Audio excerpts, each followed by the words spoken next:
Hello नमस्कार दोस्तों, आप सभी का स्वागत है आरवी नोट्स परिवार में। इस क्लास में हम डिस्कस करने वाले हैं घनाभ क्यूबॉइड।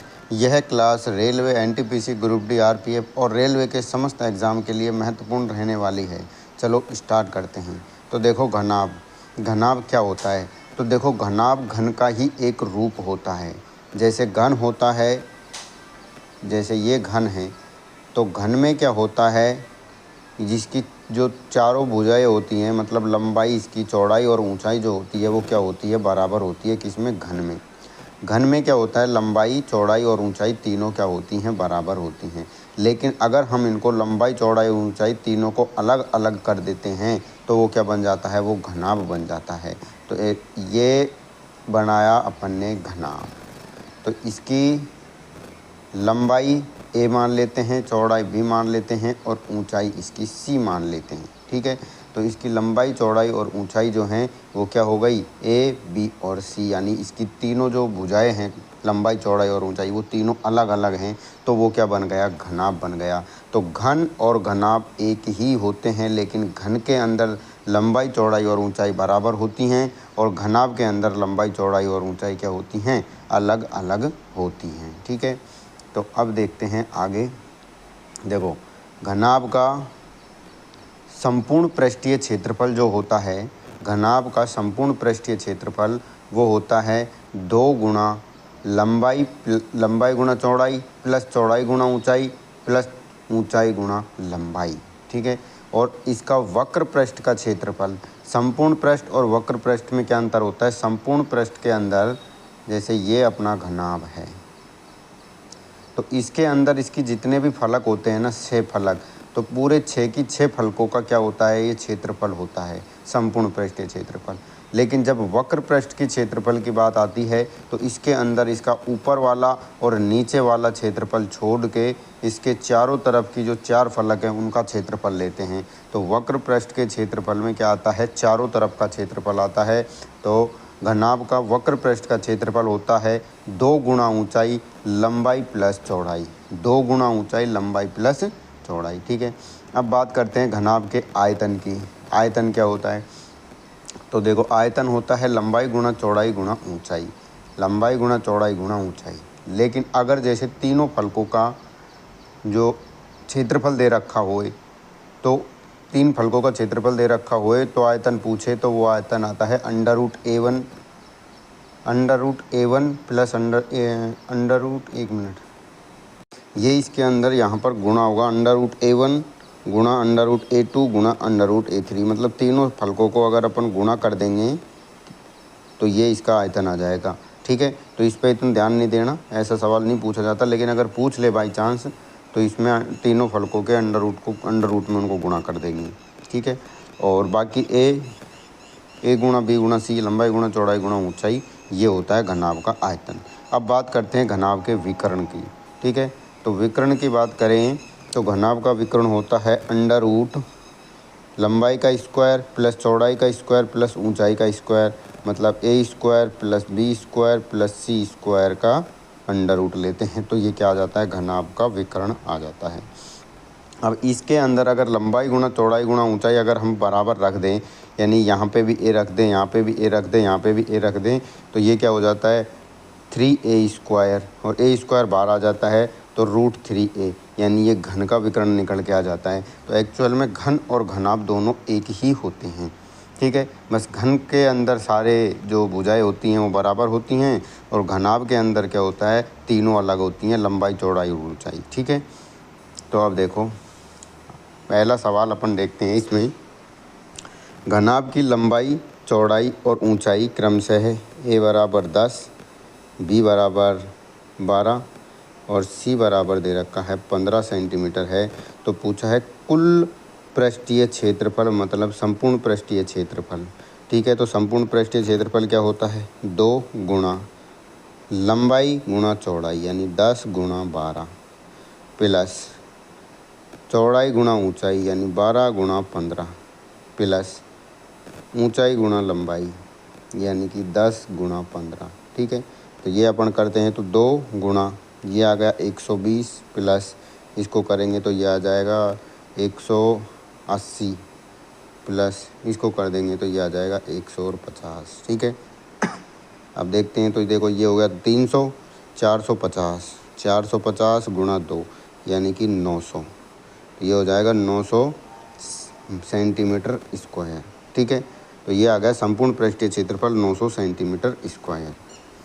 अब बात करते हैं अपन इसके आयतन की। तो आयतन क्या होता है? आयतन होता है A गुणा B गुणा C, लंबाई गुणा चौड़ाई गुणा ऊंचाई, यानी कि 2 गुणा 12 गुणा 15। ठीक है, तो 15 गुणा 12 करते हैं तो यह आ जाता है 180 और 0 लगा दे 1800 सेंटीमीटर क्यूब। ठीक है, तो ये इसका आयतन हो गया। नेक्स्ट क्वेश्चन देखते हैं। एक घनाभ की लंबाई चौड़ाई और ऊंचाई 6, 8 और 10 सेंटीमीटर हैं। इसके अंदर रखी जा सकने वाली बड़ी से बड़ी लंबाई की पेंसिल की लंबाई क्या होगी? मतलब तो पेंसिल जो है ना, घनाभ के अंदर रखो, घन के अंदर रखो, कहीं पे भी अगर अपन रखते हैं तो वो उसके विकर्ण पे रखी जाती है। कहाँ रखी जाती है? उसके विकर्ण पे रखी जाती है। ठीक है, तो एक्चुअल में ये सवाल में पूछता है उसका विकर्ण ज्ञात करवाता है। तो विकर्ण क्या होता है? √a² + b² + c²।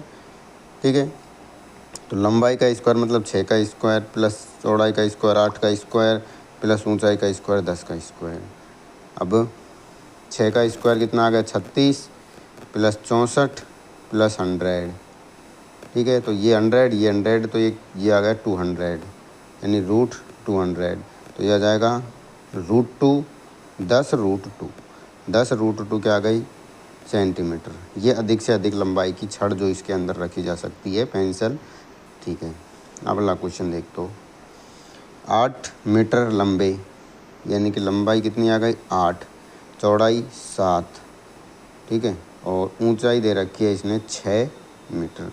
ये मीटर का एक कोई डब्बा है, डब्बा एक तरह से घनाभ हो गया, और उसके में 8 सेंटीमीटर और 7 सेंटीमीटर और 6 सेंटीमीटर के अधिक में मतलब इतने ऊंचे अधिक से अधिक कितने डिब्बे बनाए जा सकते हैं? तो कहने का मतलब ये कि अगर ऐसा सवाल एग्ज़ाम में आता है तो इसमें ज्ञात करवाता है कि बड़े वाले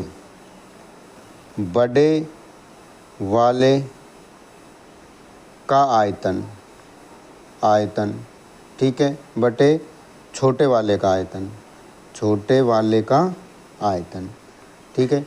तो बड़े वाले का आयतन में से छोटे वाले का आयतन का भाग दे देंगे तो उसके अंदर डिब्बों की संख्या आ जाएगी। तो बड़े वाले का आयतन क्या है? तो बड़े वाले का जो आयतन है देखो 8 मीटर,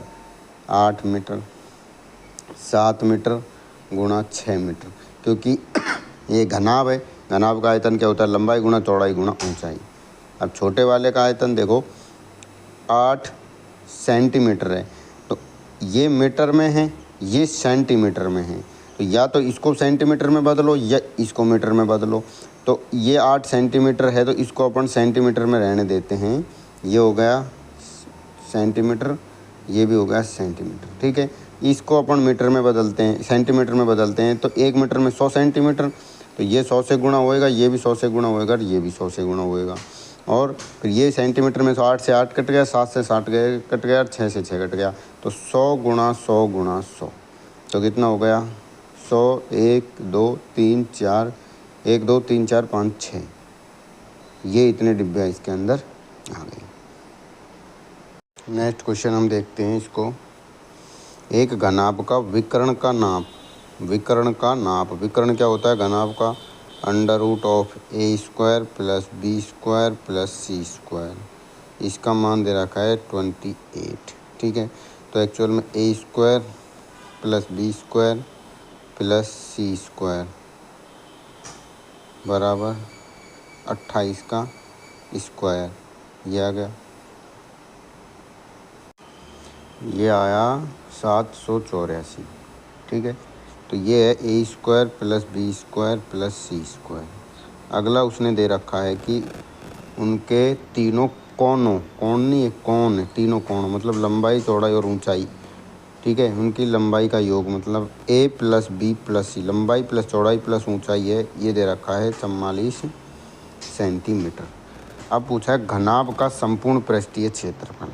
ठीक है, तो देखो घनाभ का संपूर्ण पृष्ठीय क्षेत्रफल क्या होता है, तो वो होता है 2 गुणा लंबाई गुणा चौड़ाई प्लस चौड़ाई गुणा ऊंचाई प्लस ऊंचाई गुणा लंबाई, ये होता है। अब ए लंबाई प्लस चौड़ाई प्लस ऊंचाई, इसका अपन स्क्वायर करते हैं तो ये आता है a square plus b square plus c square plus 2ab plus b c plus c a, ये निकल के आता है। अपन से ये पूछा है तो इस पूरे की जगह अपन मान लेते हैं x, ये पूछा है। और अब a प्लस बी प्लस सी का स्क्वायर है तो योग हो गया 44, कितना हो गया 44, इसका स्क्वायर बराबर a प्लस बी प्लस सी का स्क्वायर कितना निकल के आया अपना, ये निकल के आया 784। ठीक है, तो 44 का स्क्वायर में से 784 अपन घटा देते हैं, ये निकल के आया 1836। ठीक है, माइनस 784, तो ये घटाएंगे तो 6 में से 4 गए तो 2 बचा। ठीक है, और 13 में से 8 गए तो 5 बचा, ये 7 रह गया तो ये आ गया 10, 1052।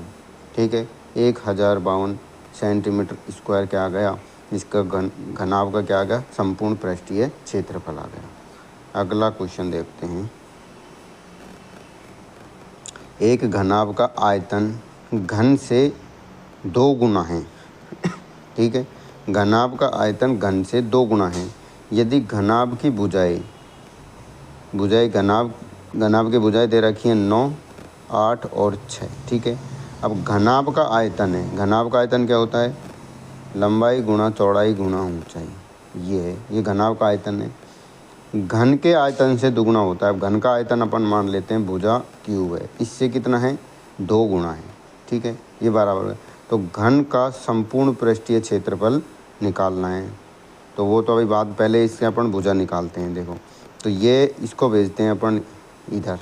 ठीक है, 2 का भाग लग जाएगा, इधर जाएगा तो जैसे भाग लगेगा तो ये कट गया, कितना आ गया 3, तो ये हो गया 27 और 8 बराबर 1 क्यूब।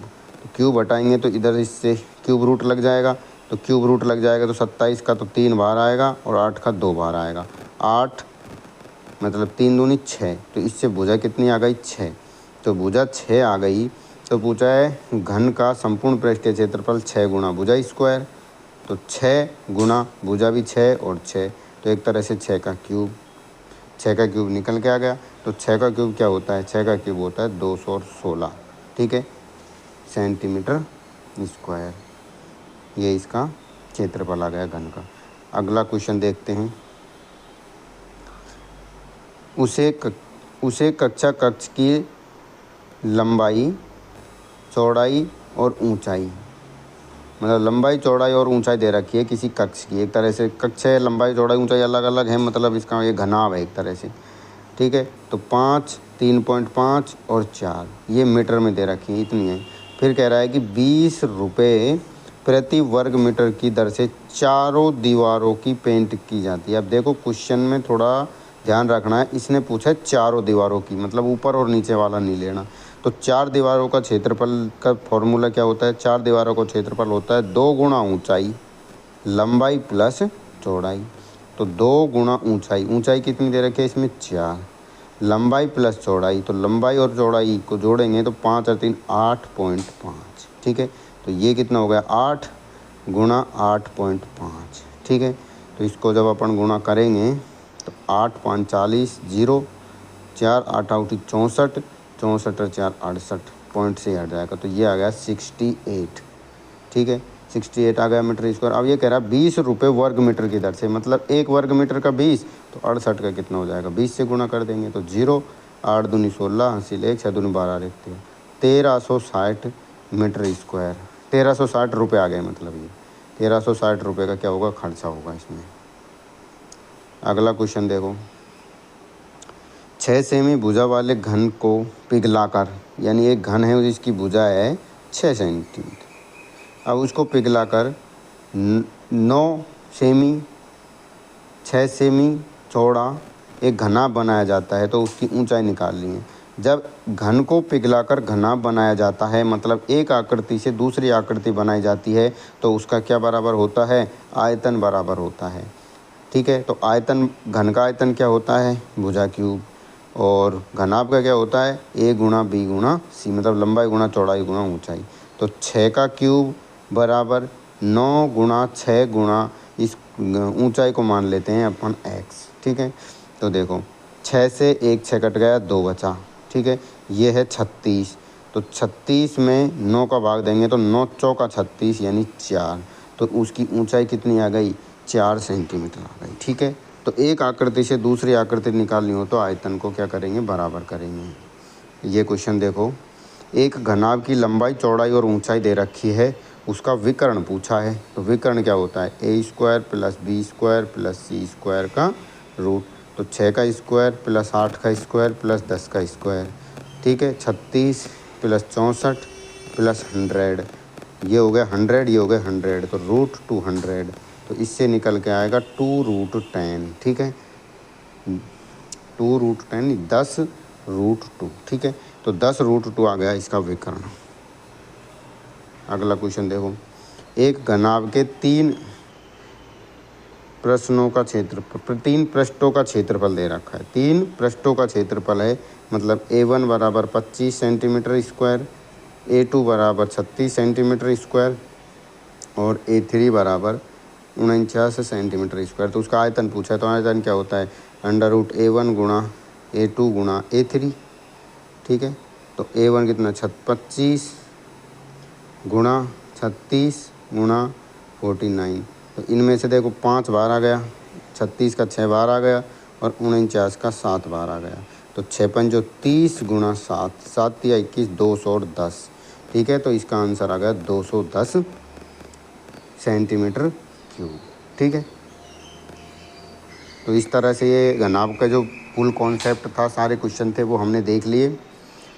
अगर आपको ये वीडियो, ये क्लास पसंद आ रही है, कम टाइम में एक अच्छा कॉन्सेप्ट देखने को मिल रहा है, तो जल्दी से हमारे चैनल को सब्सक्राइब करो। धन्यवाद।